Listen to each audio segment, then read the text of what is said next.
Muchos hablan de tocar fondo, pero pocos han regresado para contarlo. Hoy nos acompaña Jason, el estratega detrás de Black White Company, un hombre que pasó de vivir de la calle y enfrentar la muerte clínica por sobredosis a construir las carreras de los artistas más importantes de la industria. Esto no es una charla sobre marketing, es una lección de cómo reconstruir una mente desde las cenizas. Esto es Ecos Digitales, estrategia en el límite. Bienvenidos. Nos gustaría que nos contaras quién era tu ídolo a los 6 años. Bueno, a los 6 años, mi papá lo fue todo. Mi papá fue esa persona que yo tenía como punto de referencia, esa persona que no me importaba que fuera, si fuera un embolador, yo quería ser igual que él, quería ser el mejor embolador. Si mi papá era mesero, quería ser el mejor de los meseros. Lo que siempre me enseñó mi papá es que hiciera lo que hiciera, cualquier cosa, tenía que ser el mejor. Pero como él era mi referencia, él me enseñó muchísimas cosas. Y él siempre fue como mi superhéroe, él fue mi Superman. Siempre él y en parte también mi abuelito de parte materna. ¿Por qué trabajas tanto desde tan niño? Bueno, mi familia fue humilde, no puedo decir que siempre nos faltó la comida, porque sería una mentira. Pero sí hubo momentos en los cuales fueron bastante difíciles. En esa época mi abuelito tenía un parque de diversiones que iba de pueblo en pueblo. Mi familia, mi papá y mi mamá tuvieron que vivir trabajando en ese parque. Y ahí fue donde empecé a desarrollar esas habilidades de guerrero, de emprendedor. Fui aprendiendo bastantes cosas. Desde muy pequeño, desde los 6 años, 5 años, si no mal recuerdo, mi papá me mandaba a viajar en flotas. Y fui creando esa persona que después de tantas cosas no me han dejado caer. Entonces fue una parte necesidad, otra parte fue como el estilo de vida de mis padres en esa época. Entonces ha sido algo muy aguerrido y es algo que hoy en día le agradezco mucho a mis padres, que le agradezco a la vida, y si por mí fuera, yo le agradecería a la vida que le diera la oportunidad a las personas, que les pusiera retos desde muy jóvenes para que empezaran a forjarse, porque realmente es lo que a uno le pasa, uno se forja desde... Cuéntanos un poco tu entorno familiar. Bueno, mi familia se compone por mi mamá, mi papá, son los seres que amo, ellos son mi pilar de vida, mi inspiración. Tengo un hermano mayor y tengo una hermana menor, aunque muchas familias... digamos que tienen un hogar bonito, un hogar especial, un hogar perfecto. El mío, aunque yo lo amo, puedo decir aquí enfrente, y Ecos Digitales hasta ahorita son las únicas personas que se están enterando de esta parte de mi vida, pero he tenido una familia un poco disfuncional, donde ha afectado muchísimo, no solo mi parte emocional, mi parte psicológica, sino esos problemas también afectaron a mi hermana, han afectado un poco a mi hermano. Digamos que todos tienen problemas, los que me están viendo, mi persona, todos tenemos problemas, pero digamos que cada uno a su medida, y eso hace que, bueno, que las vidas se vayan definiendo y vayan cogiendo ciertos caminos en un futuro. Entonces eso fue como el inicio. Ahorita vivo con toda mi familia, mi núcleo familiar, mi hermana, mi mamá, mi papá, y es un orgullo para mí después de tantas cosas poder decir que estamos dando la cara por ellos, que los tengo bien, que estoy cumpliendo esa parte bonita de mi vida, que es poder trabajar, botar la gota, lo que llamamos botar la gota, pero es feliz verlos con esa sonrisa en la cara y decir, lo estoy logrando. Cuéntanos qué rompió tu hogar. Bueno, eso fue sobre los años del 2010, más o menos. Mi papá, al ser mi ídolo, esa persona tan especial, yo lo veía para todo, o sea, la persona más especial para mí en el mundo. Tal vez como muchos hombres en este mundo, bueno, tuvo una aventura por fuera, tuvo un hijo por fuera. Eso fue algo que destrozó no solo a mi mamá, no solo a la familia, sino a mí me partió por dentro. O sea, ahí en ese momento me di cuenta que el corazón no solo sirve para bombear sangre, sino que hay sentimientos, hay cosas metidas ahí que uno no puede explicar. Después de eso empezamos a tener muchos más problemas, realmente mi familia se volvió disfuncional, y eso fue cuando yo ya estaba terminando el colegio. Yo nunca... ¿Cuál es el recuerdo más duro de tu casa? Es que a raíz de todos esos problemas fue complicado porque, digamos, ver cómo mi mamá sufría. Mi mamá son de esas personas demasiado chapadas a la antigua. Vuelvo y les digo, son de esas personas que es hasta que la muerte nos separe, y realmente hasta que la muerte los separara. Mi mamá ha aguantado muchísimas cosas, tampoco puedo decir que es una perita en dulce, pero ha amado a mi papá hasta el día del sol de hoy. Ellos no están juntos y aún así lo ama. Y ver cómo sufrió, ver cómo se le desgarraba el corazón, ver a esa mujer que tiene un corazón tan especial, tan grande y que siempre se ha dado a su familia, verlo destrozado, desboronado, para mí fue mortal. Ver a mi ídolo, el que era mi superhéroe, el que era esa referencia de vida hasta el punto donde yo quería llegar, fue difícil. Fue difícil verlo porque después empecé a tener, aunque mi hermana tenía muy poca edad, pero también empezó a tener problemas en su colegio, empezó a tener una vida muy disfuncional, empezó a tener problemas psicológicos y empezamos a tener conflictos emocionales, conflictos en la familia. Y todo ha sido como una consecución de recuerdos que se han juntado para abrir un hoyo en la vida, para abrir un hueco en donde se tiene que llenar con otras cosas y bueno, creo que más adelante les diré, pero las llené con cosas que no se tenían que llenar.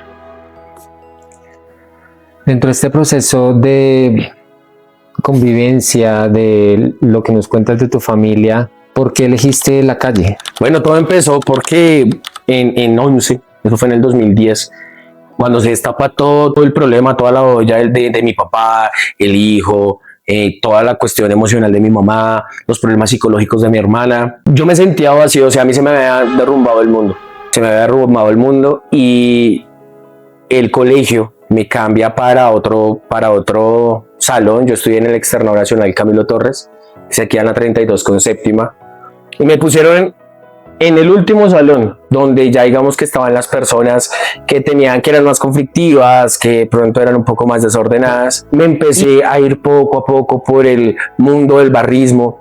Empecé a conocer cosas como todo lo que son las drogas, el alcohol. Empecé a conocer ese mundo del vandalismo y sentía que en esos momentos ese vacío emocional se llenaba efímeramente, se llenaba por momentos, algo pequeñito, pero que se complementaba con el dolor que yo sentía. Entonces fue algo gradual. No puedo decir yo toqué la calle, yo hice cosas que tal vez en este momento no hubiera querido vivir, no por necesidad, porque de pronto mi familia no tuviera con qué mantenerme, que yo hubiera tenido que salir a hacer cosas que no se tenían que hacer, sino fue tal vez yo buscándome esa excusa de llenar ese vacío que se sentía, llevar esa contraria. Tal vez eso lo sentíamos muchas personas, muchos jóvenes y niñas a cortas edades, y bueno, creo que lo que me ayudó a entenderlos del por qué de pronto ahorita muchas personas pueden llevar ese tipo de vida.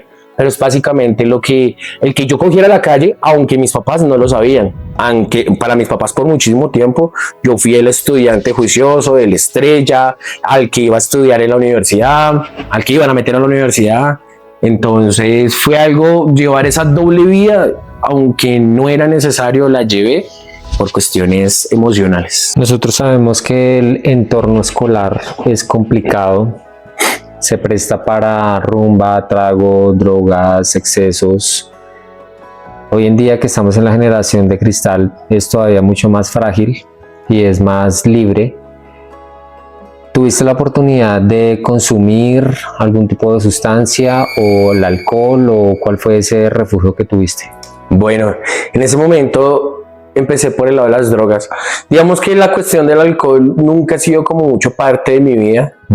Sí me ha gustado, pero no digo que caí en el alcohol, más que todo sí fueron en cuestión de sustancias. Sí. He probado todas las sustancias que se puedan imaginar y algunas personas ni siquiera se lo imaginan.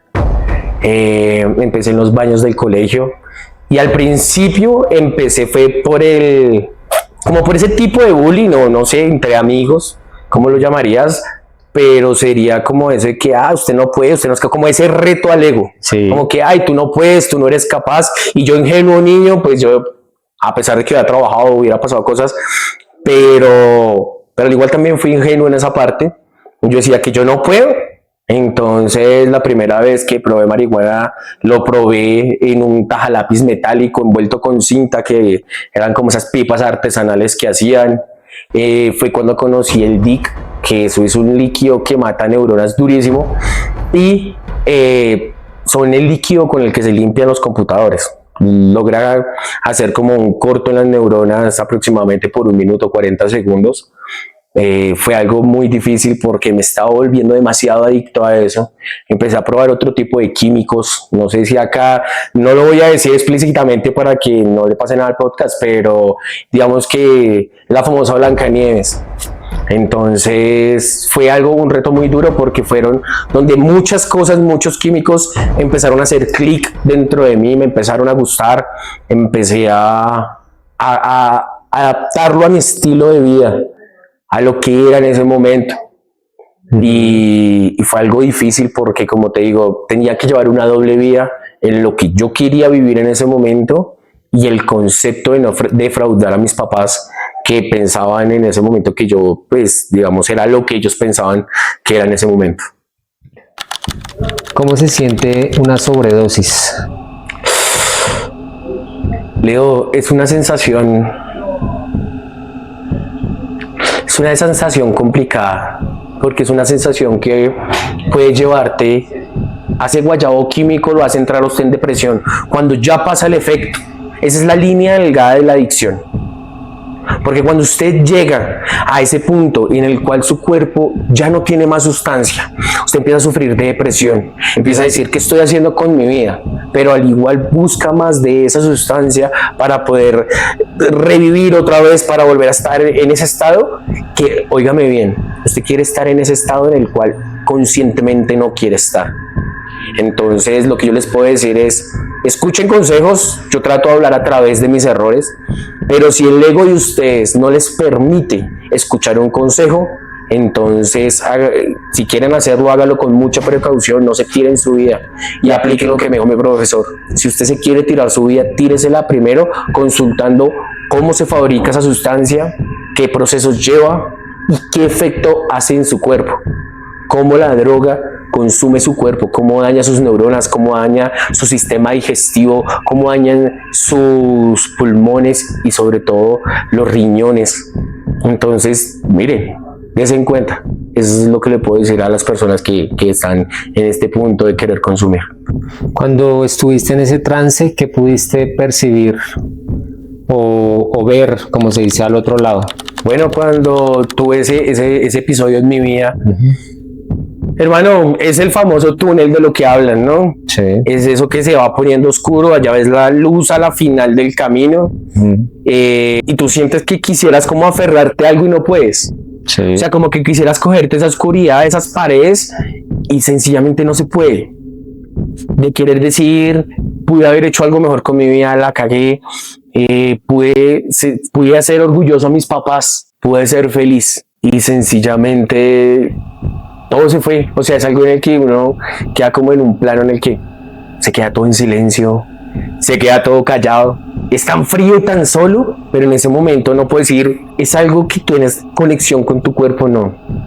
Y es verdad lo que dicen, eso de que pasa toda tu vida en cuadritos, poquito, y miras lo que hiciste a través del tiempo, dices, parce, desperdicié mi vida, la embarré. Ya después, cuando salgo de ese trance, lo primero que yo hago es ver los paramédicos encima mío, me dicen, Jay, te nos fuiste 5 segundos.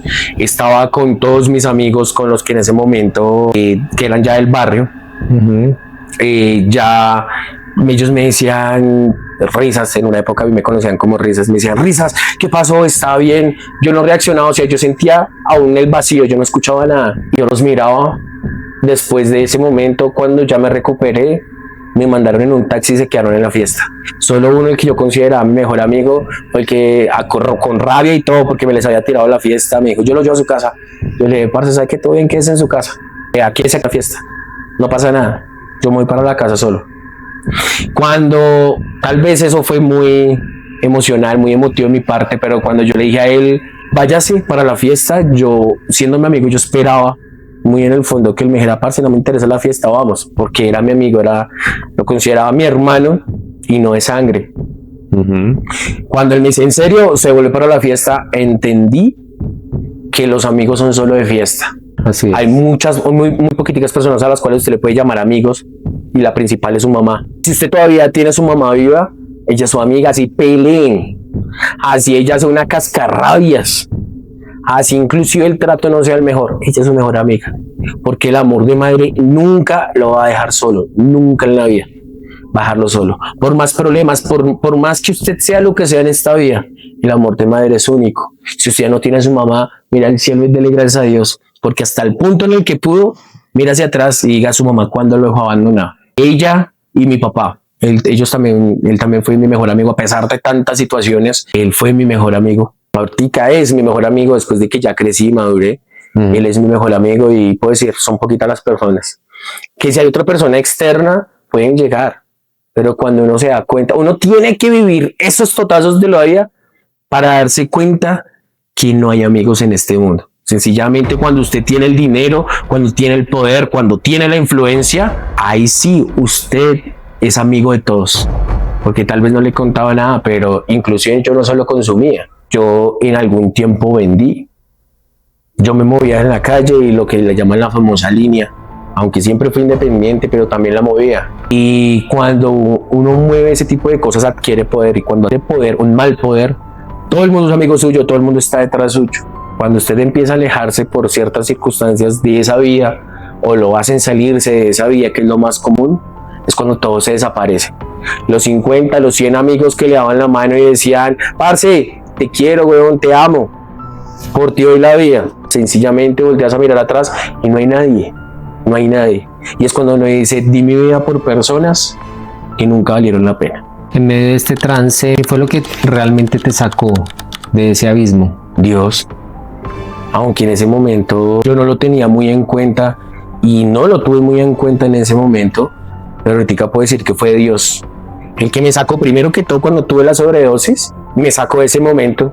Sentí como una mano calurosa me jalaba hacia atrás, pero o sea, era como una mano caliente, como una mano tan delicada, tan frágil, como tan única, y me empezó a jalar desde el hombro y me decía para acá. Solo, él no me decía palabras, sencillamente con ese calor me decía todo. Y cuando yo reacciono, veo a todas las personas encima mío. Cuando me fui para la casa, me fui triste, primero dolorido, el cuerpo me quedó supremamente dolorido, la cabeza, el pecho, me dolía bastante, me dolía el pecho. En esa época mi ignorancia me decía que era el corazón no duele, pero en ese momento me dolía tanto el pecho, pero lo que más me dolía era la mente y decir, parce, ¿qué hice? ¿Qué hice con mi vida? Entonces ha sido una transición demasiado fuerte. Aunque nunca me he considerado narcodependiente, Sí. pero sí ha sido muy complicado en el lapso de mi vida. Aparte pues que he tenido episodios de depresión, nunca quise admitirlo, pero sí hay momentos en los que uno siente que toca fondo por momentos. Uno trata de refugiarse otra vez en esa vida en donde te tienen respeto, en esa vida donde te quieren, y es cayendo en ese momento cuando estás dando ese paso, es cuando tú dices, no puedo volver a lo mismo, porque inclusive sin tener la necesidad, yo viví un tiempo en la calle. Mis padres ni siquiera tampoco lo sabían, ellos pensaban que yo me la pasaba con mis amigos, y alcancé a durar un tiempo en lo que le llamaban la famosa L. Sí. En esa famosa L yo viví una época, yo me sentaba en los sillines con todo lo que aquí en Bogotá llamamos chirretes, todas las personas que consumen, y me sentaba en un sofá, en un sillón así como esto, sucio, dañado, así estuviera lloviendo, porque era a la intemperie, y con el gamecito que pedía monedas o que robaba era que uno compartía monedas, compartía drogas. Entonces, después de todo ese tiempo, llega un punto en donde les da ese guayabo químico, ese guayabo emocional, y ustedes dicen, parce, yo tengo talento, yo no fui criado de esa manera, tengo dos personas que confían en mí, ¿por qué no confío yo en mí?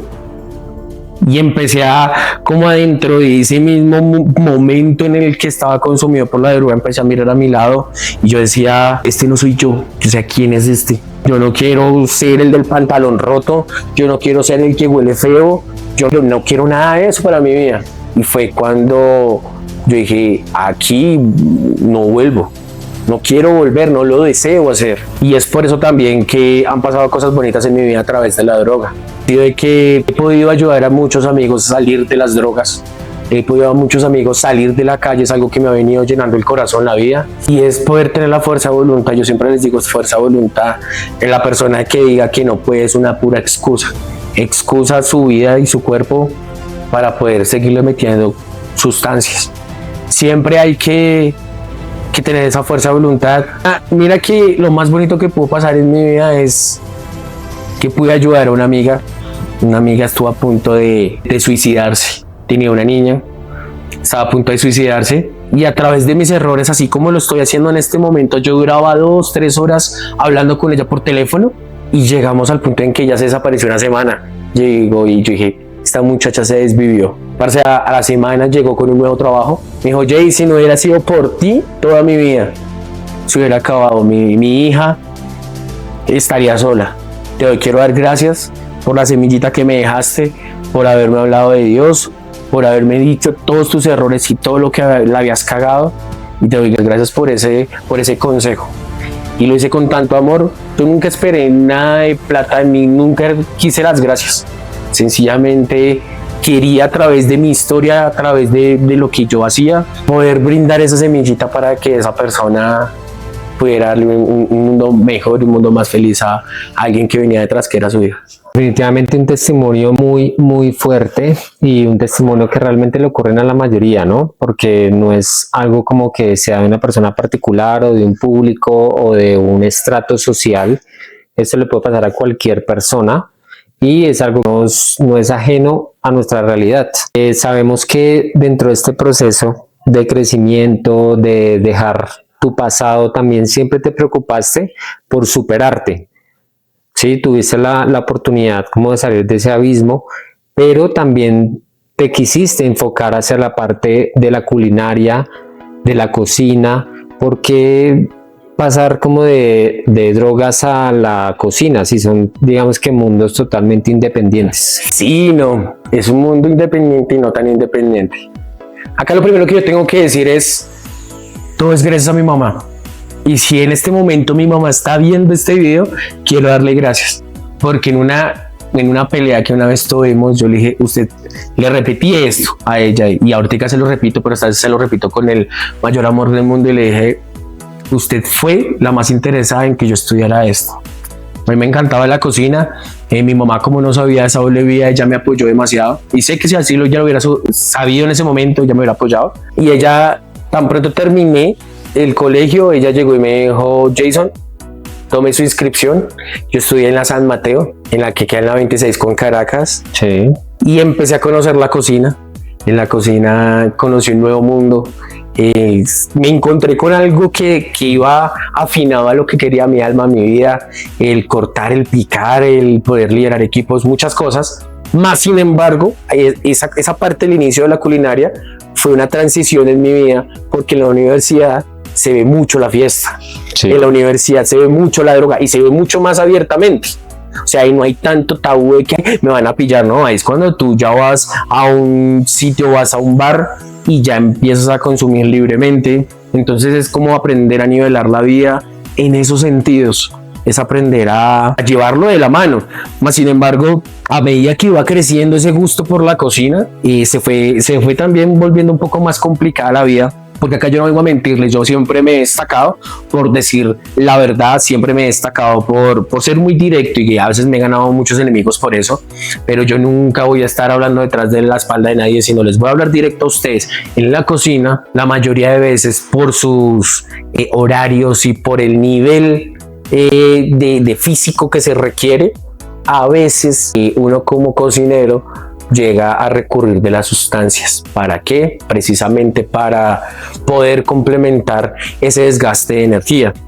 Entonces creo que fue una parte de mi transición, aunque siempre la vida me llevaba al mismo punto, o sea, siempre era la tentación por delante, pero la culinaria creo que también afectó de manera positiva mi vida, y eso es gracias a mi mamá. ¿Qué rol ella tuvo específicamente? ¿Te enseñaba?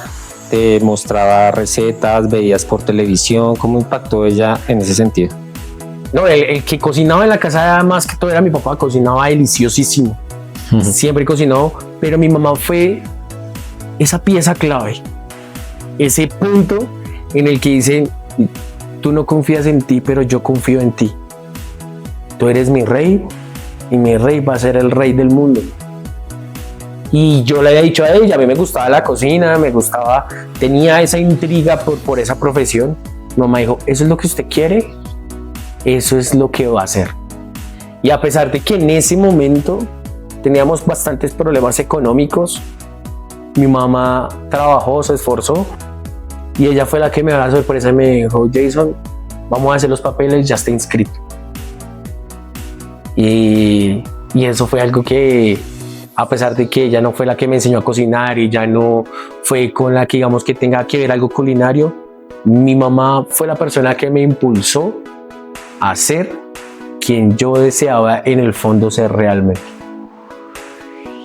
Bueno, nos llamó mucho la atención que hay un gran autor que te inspira, que te motiva, que consultas constantemente, que se llama Christopher Carpentier. Nos gustaría que nos contaras por qué te inspira. Bueno, Christopher Carpentier es un chef chileno y también autor, ha escrito cositas. El man me impactó por algo supremamente importante y es el ser persona. Para mí Christopher es una de las mejores personas y el mejor corazón que tiene en la vida o que pudo haber parido la vida.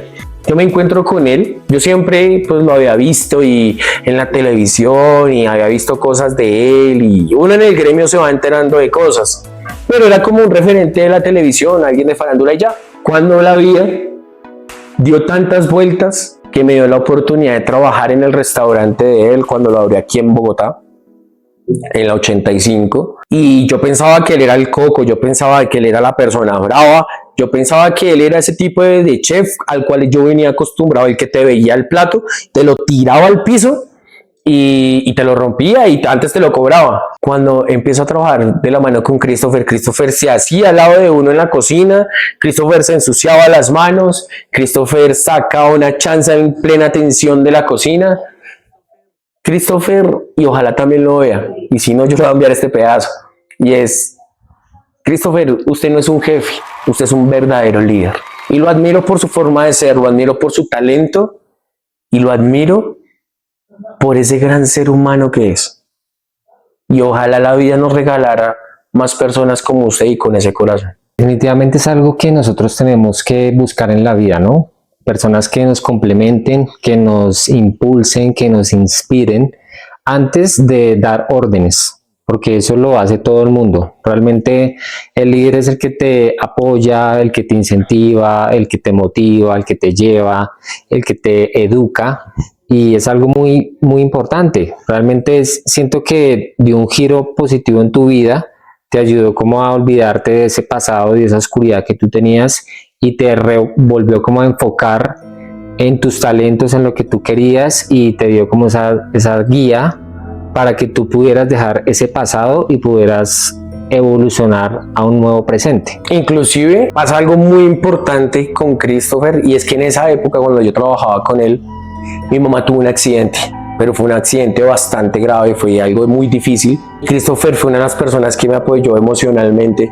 Estuvo ahí dándome consejos, le mandaba mensajes a mi mamá, no sé si Christopher se acuerde, pero le mandó un mensaje a mi mamá diciéndole que ojalá se mejorara, le mandaba como frutas, siempre me dio esa buena vibra y no era de esas personas que dijera, oiga, es que usted así su mamá está enferma me tiene que cumplir. Él siempre me apoyó en esa parte y fue en ese momento trascendental porque a partir de ese accidente la vida de mi mamá y cambia la vida de absolutamente todos. Entonces fue alguien muy importante en esa transición, una persona que venía de otro mundo, de otra esfera, la farándula, y que también lo lleva a uno a autocriticarse y reflexionar y decir, parce, hay personas allá afuera que son más grandes que uno y que creen en uno. Sí. No puedo defraudarlos y eso me ayudó muchísimo para ir soltando esa vida en silencio, porque inclusive hasta ese punto todavía tenía contacto con ese bajo mundo y decir, parce, ya no me fallé a mí, en parte le fallé a mis papás, a mi familia, a las personas que creían en mí, no quiero fallarle a nadie más, pero nadie me lo tuvo que decir, fue parte de mí en el cual fui haciendo como esa limpieza solo, y aunque diga que solo, pues sabemos que hay alguien atrás, ese ser supremo que a uno lo ayuda muchísimo, pero en ese momento sentía que estaba haciendo ese cambio solo. Nosotros sabemos que la comida es algo fundamental, es algo que tenemos que pensar a futuro, y más porque ahorita por el calentamiento global y todo lo que está pasando está afectando 100% los cultivos y todo el tema químico. Ya nos gustaría cambiar un poco el tema y enfocarnos en el tema de los eventos. Sabemos que una cosa llevó a la otra, que la cocina te ayudó como a alimentar tu conocimiento, tu experiencia, tu manejo con la gente. Quiero que nos cuentes cómo fue tu primer fracaso en los eventos. Bueno, ustedes tienen buena información, no sé quién es su informante, pero se los informó bien. Bueno, resulta que en la cocina yo ya venía por cuestiones de la calle, yo ya conocía a muchos raperos, y cuando empiezo a conocer estos raperos había gente con mucho talento, y yo me atreví a hacer eventos porque yo decía, la gente me conoce, la gente me quiere, entre comillas, pues la gente va a ir a mis eventos. Hice un evento en la 85, me atreví, me arriesgué porque yo me creía el top. Entonces, como yo estaba en la 85, me la pasaba en la 85, tenía gente en la 85, pensé que todo el mundo iba a ir. Hice mi primer evento y me tocó cancelarlo. Ese evento lo cancelé, ni siquiera se realizó, me tocó cancelarlo. Las personas dueñas del sitio tuvo un problema gigantesco porque les dije, parce, no vendí una sola boleta. Ese fue mi primer gran fracaso y gran experiencia, pero no vendí ni una sola boleta. Tantas personas que yo decía, uff, me van a copiar. Y ¿el evento de qué era? Era de reggaetón, okay, porque era en un sitio de reggaetón, era un sitio urbano. Sí. Hay personas, en ese momento estuvieron flyers, en el flyer las personas que ahorita son amigos míos, que son panas, que en ese momento pues fue algo complicado porque ellos decían, usted no sale con nada, usted fue un mentiroso, usted solo nos llenó de humo. Ajá. Ya con el tiempo yo les expliqué qué había sucedido y bueno, son cosas que a uno empezando en este mundo le sucede. La experiencia es lo más importante. Pero después de esa crisis, ¿tú quedaste debiéndole dinero a mucha gente o qué pasó después de eso? O sea, bueno, es que pasa algo, pónganle cuidado, pasa esto.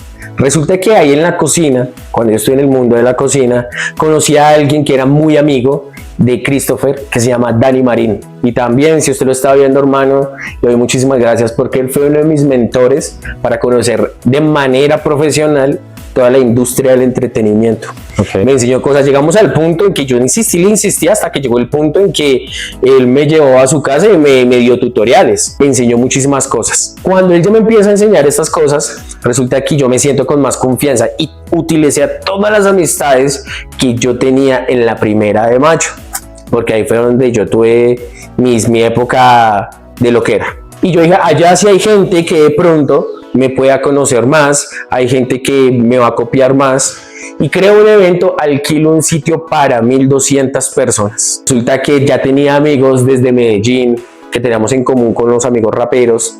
En esa época ya estaba empoderado. Creamos el evento y de esas 1200 personas nos llegan 80. Ya habían patrocinadores, habían artistas y influencers que habíamos traído desde Medellín y solo llegaron 80 personas. Llegaron porque había un man que era muy referente en el hip hop, en el rap en ese momento, y ahorita todavía lo sigue siendo. Un saludo desde acá, Dicken. Fue como la cabeza estelar de ese evento. La gente que fue a verlo a él. Estuvo gente ya no me acuerdo. Eso me que lo edita. Iba a estar Max, también otro parcero, pero él tuvo un accidente unos días antes. Estuvo mucha gente invitada. En ese momento fui hasta en Sicano solo por ver a Dicken. Y la gente con la que, digamos que se estaba haciendo el evento, se estaba haciendo el negocio, pues ellos me dijeron, Jay, ¿tú conoces Bogotá? Encárgate de la vuelta. Yo dije, listo, de una. Y fue que nos llegaron las 80 personas nada más. Entonces fue algo complicado que se tuvo que ir cuadrando con el tiempo. Y lo más importante fue la palabra. El hombre de uno. Nos llamó mucho la atención que nos contabas que en alguno de los eventos fuiste con los zapatos rotos. Así fue que yo empecé este mundo del entretenimiento. ¿Pero cómo fue eso? Porque Resulta que a mí me empezaron a invitar, o sea, me empecé a poner en la de errores, me empecé a poner en la punta, en la lupa de personas que empezaron a invitar a eventos. Sí. Yo me metí a eventos, ¿sí? Pero no al nivel de toda la gente que estaba ahí. Yo venía de un proceso de separación de un hogar que tuve cuando en la cocina, entonces quedé en ceros. Y en esos momentos yo tenía que ir a los eventos con los zapatos pegados con Super Bonder. Por Dios. Con Super Bonder yo pegaba los zapatos. Y en una me acuerdo tanto que, bueno, la gente, menos mal los zapatos eran negros y casi nadie mira para abajo. Pero en uno de esos eventos se me despegó el zapato. Ay, Dios mío. Pero como mi papá siempre me enseñó a ser guerrero y me enseñaba cosas del ejército y todo lo que vivió él en el ejército, cogí uno de los cordones y lo amarré. Traté que el nudo quedara por un ladito. Yo dije, hasta luego, ya me tengo que ir, tengo que hacer unas cosas. Ahí empezó también la parte del marketing, ahí es donde uno empieza a marketear a las personas. Sí. Y yo decía, no, ya me tengo que ir. La gente no sabía, yo salía súper rápido, trataba de no despedirme de nadie, pero eso me pasó una vez. Se me despegó el zapato porque iba con mis zapatos pegados de Super Bonder, me tocó amarrarlo con un cordón y bueno, ya después dije, no, tengo que al menos comprarme un par de zapatos para esto. Una gran anécdota que muchas veces puede pasar, ¿no? En todos los eventos. Pero mira que hay algo importante, Leo, y es el que quiere puede, porque yo no me busqué excusas. O sea, yo dije, lo voy a hacer con miedo porque tengo miedo y saber si de pronto cuando uno le piden a uno en la entrada un código de vestimenta, tú no sabes si vas a pasar o no, porque de pronto el zapato está manchado de Super Bonder o porque el pantalón no es tan como la gente quiere. Sí, y aún así yo me atreví, fui, me arriesgué, se me rompió el zapato, pero si no hubiera hecho eso, mi hermano, no de pronto se hubieran vivido experiencias que ahorita hemos vivido en este momento. Increíble. Quiero que nos cuentes un poco, teniendo en cuenta lo que está enfocado este podcast de superación, de resiliencia, de lucha, de poder superar esos abismos que nosotros tenemos como seres humanos. ¿Por qué creaste la marca Black White Company? Bueno, ¿de dónde nace esa idea? Black White Company nace, primero lo vi como una parte de negocio, porque cuando Dani me empieza a explicar cómo era la industria, empiezo a ver un modelo de negocio que no estaba en el gremio emergente. O sea, hay muchos errores que los artistas nuevos están cometiendo y que si simplemente cambian eso, llegan rapidísimo. O sea, no estoy diciendo que la fama sea fácil o que este mundo sea fácil, pero sí se les facilita el camino. Pero ahí se juntó con otra cosa, y es que esa parte de vocación que tengo de querer aportar a través de mis errores. Entonces yo dije, ¿de qué manera me puedo acercar a las personas? ¿De qué manera me puedo acercar a personas que tienen sueños, que también están muy ligadas al consumo y a esa vía del desorden por su profesión? ¿Cómo les puedo aportar? Yo dije, ok, voy a crear Black White Company. Black White, el nombre es por ese cambio de mi vida. Okay. Ese cambio de esa oscuridad, esa parte de uno de decir, estuve en las penumbras, estuve en la oscuridad, yo no valía nada. Sí. Y el white del blanco es por salir a la luz, es por decir. ¿Por qué eres tan disruptivo y extremo? Porque los locos somos los que cambiamos el mundo. Y no hay formas de uno encontrar resultados diferentes haciendo lo mismo. La vida me enseñó que si tú quieres hacer algo, tienes que hacer algo diferente para tener resultados diferentes, para tener una vida diferente. Eso es lo que me lleva a ser disruptivo, a lo que llamamos pensar fuera de la caja. Si una persona que está consumida en las drogas sigue pensando en su mundo de depresión, si sigue pensando en todos los problemas, pues ¿qué tienes que hacer? Ser disruptivo y empezar a pensar en qué pasa si yo tengo talento, qué pasa si lo exploto. Y eso se va aplicando a otras cosas de la vida. ¿Qué pasa si empiezas a pensar diferente? Si yo tengo miedo a cruzar la calle, ¿qué pasa si yo cruzo la calle? Ay, que es que no hay un semáforo, no hay un puente. ¿Qué pasa si yo creo un puente y paso? No hay excusas. La vida me ha enseñado que no es fácil, pero te está probando para poder llegar más allá, y es a lo que tú quieres. ¿Cómo lo logras? Haciendo cosas diferentes. Hacerlo no con miedo ni, como le dijimos, en escala de grises. Es hacerlo o hacerlo. de una manera diferente. ¿Tú crees que realmente lo más importante es la mente o la estrategia? La mente, todo empieza por la mente. No hay estrategia si no hay mente. Si esta no está bien, tu vida no está bien. Si esta no está bien, tu profesión, tus relaciones interpersonales, tu vida no está bien. Si tu mente no está al 100%, te fuiste para el carajo. Si tú quieres realmente una buena estrategia, debes estar primero bien contigo y empezar a construirte a ti desde adentro. Te voy a dar este consejo. No busques afuera lo que falta por dentro. Tienes que construirte, tienes que regenerarte por dentro para poder ver la vida totalmente diferente y buscar la estrategia que te va a llegar a cumplir todos los objetivos que tienes en la vida. En este podcast nosotros buscamos que los ecos resuenen en el tiempo y generen una recordación a largo plazo. Nosotros los seres humanos siempre queremos dejar un legado, un recuerdo, un mensaje para las generaciones, porque como tú sabes, la vida hoy en día es incierta, nadie la tiene comprada, pero las acciones que nosotros hacemos delimitan el futuro. ¿Tú cómo quieres ser recordado? Yo quiero ser recordado como una persona que fue transparente y directa, primero que todo, y que gracias a esa transparencia y al ser directo pude cambiar vidas y pude sembrar esa semilla a través de mis errores. Yo no estoy orgulloso de lo que hice, pero en este momento tampoco me arrepiento, porque si no hubiera vivido nada de lo que viví, no hubiera podido aportarle a la vida de muchas personas. Entonces, yo he sido pecador y he sido una persona mala, pero si quiero ser recordado por lo que pude aportar a las vidas y por lo que después de que yo me muera pueda seguirle aportando con los actos que esté haciendo en este momento. Listo, para concluir, quiero que nos cuentes o le cuentes a la audiencia cuál es la importancia de tener una estrategia digital para posicionar una marca, cuál es la importancia de las redes sociales y de la influencia que ejercen en nosotros, porque no es solamente consumir contenido vacío, sino tener algo claro, tanto para las empresas como para la propia visión que uno tiene. Bueno, a través de la digitalización de este mundo, tener la parte digital es primordial. El que no está en las redes no existe, así de sencillo. Pero para hacerlo en las redes hay algo que se llama algoritmo. Para el algoritmo hay que tener estrategias. Hay que saber conectar con las personas. Hay que saber ver cómo se sienten las otras personas. Y eso lo haces con un equipo.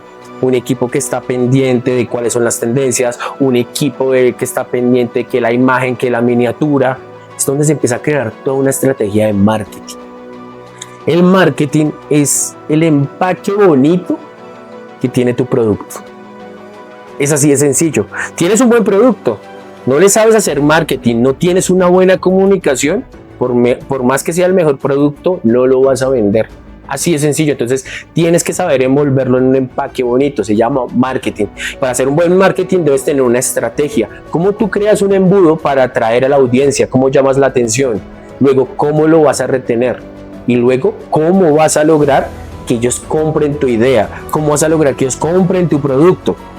¿Cómo les vas a llegar? Entonces es supremamente importante la estrategia y acá es donde entras tú, Leo, porque en tu campo yo admiro mucho tu trabajo, a pesar de que yo me muevo mucho en el marketing, veo cómo tú como marca, Expo Producer y Ecos Digitales han logrado un impacto digital. Y yo he visto que han empezado desde cero. O sea, cómo Ecos empieza desde cero y cómo en tan poquito tiempo logra tan grandes resultados. Quiere decir que detrás hay un equipo y sobre todo un gran estratega que conoce de la parte digital y ahora nos lleva a donde ahorita estamos. Entonces es importante la estrategia digital en estas épocas, fundamental, diría yo. ¿Tú qué opinas? ¿Que uno tiene que buscar viralidad prematura o posicionamiento permanente? Hay que buscar un posicionamiento. ¿Qué pasa cuando uno se sube en la ola de la tendencia? Desapareces. Pasa la tendencia y te vas. Sí. No hay nada, en las mejores estrategias siempre se busca crear una comunidad. Correcto. Entonces siempre tienes que crear una comunidad. ¿Cómo la creas? Que tienes afín con esas personas, tu público objetivo, lo que llamamos en el marketing el buyer persona. Correcto. Entonces, ¿qué tenemos en común? ¿Cómo vamos alimentando ese puente que tenemos en común? Creamos esa comunidad. Puede ser que tu comunidad solo sean de 10 personas en el primer mes y aumentaste a 12 en el segundo mes y aumentaste a 15 en el tercer mes, pero son 15 personas que te van a seguir, son 15 personas que le dan like a tu publicación, son 15 personas que comentan, que lo comparten, ya no son 15, ya se vuelven 30. Esas personas son las que si tú sacas un producto te lo compran, porque confían en ti, porque saben que piensas igual, piensas y sientes igual que ellos. Entonces, la viralidad se puede conseguir en cualquier momento con cualquier video estúpido. Si tú te caes y te pegas en la cabeza, te volviste viral. ¿Y después qué? Te vas a volver un meme. Así es sencillo. ¿Quieres ganar plata como meme? No vas a ganar plata como meme. Vas a ganar plata si tienes una familia que te respalda, que se llama equipo y que se llama comunidad. Perfecto. Bueno, comunidad, ahí estamos muy contentos y emocionados por esta historia tan increíble. Como les contaba, estos espacios están premiando la fidelidad de nuestros seguidores, de las personas que han acompañado nuestro proceso, de darles la importancia que se merecen dentro de la plataforma.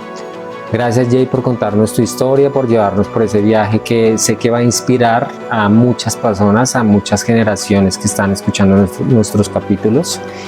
Y bueno, nos vemos en una próxima oportunidad. Gracias por su conexión. Los invitamos a que se suscriban, a que compartan este capítulo y nos vemos en una próxima edición. Chao, chao. Jason nos ha demostrado que el éxito no se mide en los ceros de tu cuenta, sino en las vidas que logras transformar para que no cometan tus mismos errores. De los zapatos pegados con pegante a liderar el marketing musical. Su vida es el mensaje. Si estás cansado de las promesas falsas y buscas una verdad cruda, suscríbete a Ecos Digitales, comenta ejecución si hoy decides retomar el control. Nos vemos en un próximo Eco. Chao, chao.